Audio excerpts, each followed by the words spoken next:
Mom and Dad said you never contribute anything to this family. My sister said it like a punchline, and everyone laughed. Glasses clinked. Forks hit plates. Their smiles looked rehearsed, their pride borrowed. I just sat there cutting my food into perfect pieces, pretending the words didn't sting. They didn't know I'd been wiring $8,000 every month to keep their picture-perfect house alive. 3 years of silence disguised as duty. That night, under the golden chandelier, I smiled for real for the first time, because the next sentence out of my mouth would change everything they thought they knew about me. The Vaughn house always looked like a magazine spread, white marble floors, gold-trimmed mirrors, candles that smelled like approval. Mom made sure of it. Every Thanksgiving, she arranged the table like it was her stage linen napkins folded like swan's plates that had never seen a dishwasher. She believed perfection could silence truth. And for years, it almost did. I grew up learning how to stay small inside that house. Melissa was the headline daughter, the teacher, the achiever, the one who made Mom glow. I was the quiet one, the background blur in family photos. "You're just not expressive enough," Rachel, Mom used to say as she fixed Melissa's hair for pictures. Dad would just nod, lost somewhere between guilt and wine. Dinner that night was no different. The air smelled like rosemary and money. Greg, my brother-in-law, bragged about his new car.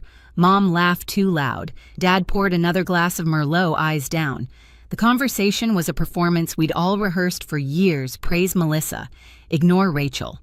When my sister stood up, glass in hand, I knew something was coming. She always liked the spotlight, and I'd learned to brace myself for whatever joke she'd make at my expense. But this one was different. It wasn't teasing. It was venom disguised as charm. "Mom and Dad said you never contribute anything to this family." She paused for effect, waiting for their approval. They didn't disappoint. Laughter rippled around the table, sharp and shallow. Even Dad's lips curved before guilt caught up to him. I watched the roast glisten in the center, the candlelight flickering off the gravy boat. Beautiful, flawless, staged. I forced a smile, the one they expected, the quiet girl pretending not to bleed. But inside, something shifted. A pressure I'd held for years finally cracked. They thought my silence meant surrender. It never occurred to them it could mean strategy. As Melissa basked in their applause, I thought of every payment, every month I'd drained my savings to keep this house standing. 3 years of sacrifice they never noticed. Maybe I'd done it for love once. Maybe for peace. But sitting there, surrounded by their laughter, I realized I'd been buying something else entirely, the illusion that I still belonged. And that illusion was about to end. After everyone left that night, I sat in my car, hands gripping the steering wheel until my knuckles turned white. The laughter still echoed in my head, bright, hollow, endless. I stared at the house, glowing behind me, the one I'd kept alive like an ungrateful patient. I used to think silence was love. But silence was the leash they'd given me, and I'd worn it proudly. 3 years earlier, that same house had looked different. I remember the night Dad showed up at my apartment, rain on his coat, shame in his eyes. He stood there like a man half his size, clutching a folder. "If your mother finds out," he said, voice cracking, "it'll destroy her." He didn't ask for money, not at first. He asked for time, for help, for a secret. Then he slid the mortgage papers across my tiny kitchen table. The ink looked heavy, like confession. "We refinanced twice," he whispered. "If we miss another payment, we lose the house." "How much?" I asked. He hesitated. $8,000 a month. 8,000. That was almost everything I had after bills. My promotion had just come through, senior financial analyst, decent pay, long hours. I could barely afford my own life. But when I looked at him, at the desperation in his hands, I said yes. Because daughters fix what fathers break, right? I told myself it was temporary. A few months, maybe a year. But months became years, and temporary became another family tradition. They remodeled the kitchen, hosted parties, bragged about hard-earned stability. Mom even joked once, "You see, Rachel, when you build wisely, life rewards you." I almost laughed. Every transfer I made was invisible. I never missed a payment. I skipped vacations, declined invitations, watched my savings disappear in quiet obedience. And they kept their story. I was the underachiever, the outsider, the one who never quite fit their perfect frame. That night after Melissa's toast, I opened my banking app. 36 transactions stared back, each one a scar. I scrolled through them slowly, feeling every number like a bruise. 8,000, another 8,000, another. Something inside me went still. Not angry, not sad, just clear. They didn't owe me thanks, but I no longer owed them my silence. I looked out the window at the streetlight pooling gold on wet pavement. My reflection stared back calm and cold. Tomorrow, I thought. Tomorrow, they'll see contribution measured in zeros and in boundaries. I closed the app, powered off my phone, and exhaled. For the first time in years, my chest didn't feel heavy. I wasn't losing a family. I was reclaiming myself.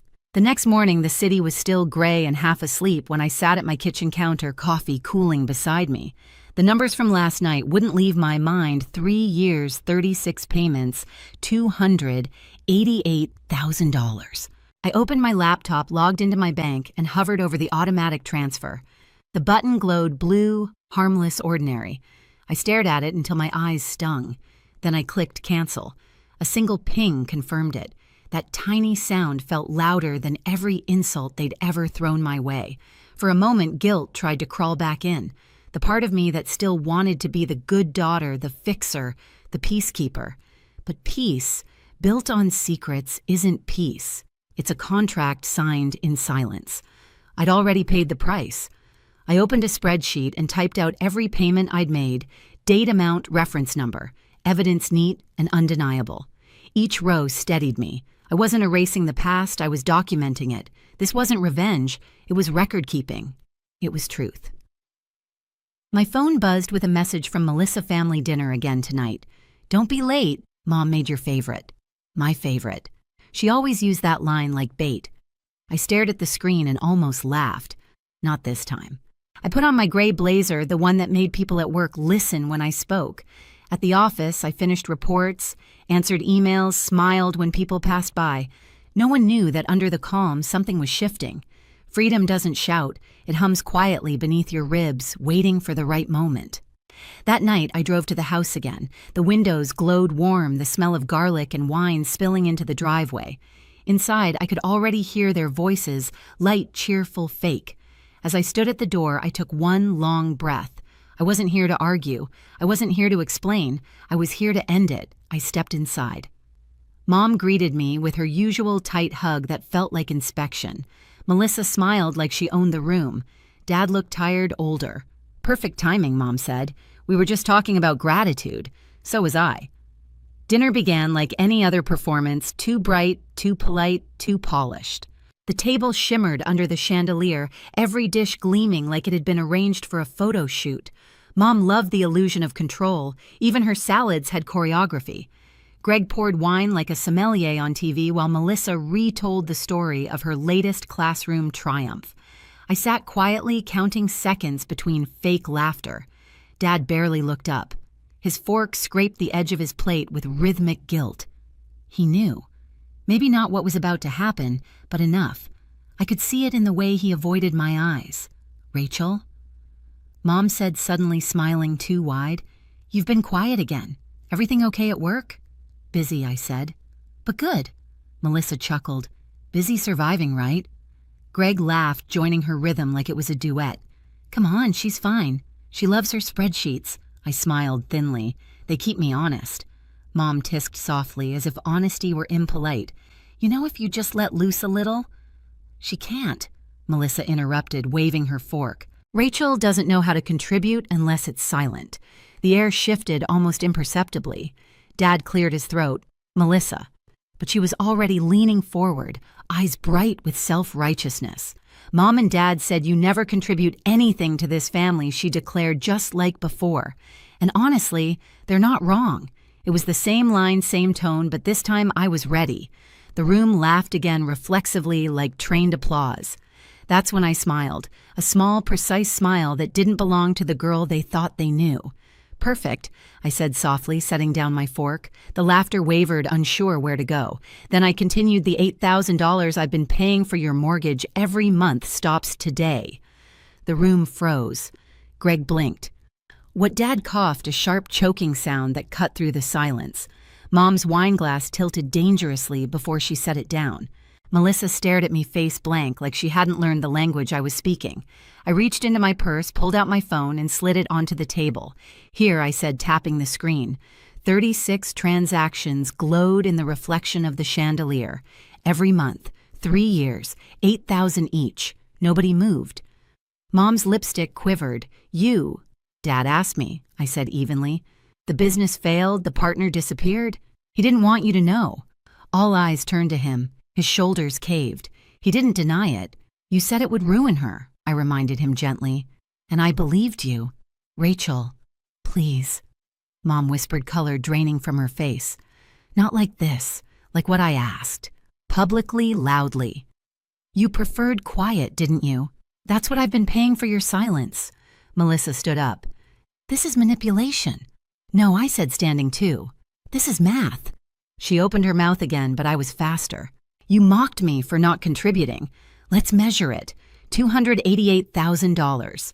How much did your applause cost? Greg's voice cracked. You could have said something. I laughed once, low and tired. I did, every month. Through my bank. Dad finally spoke, voice small.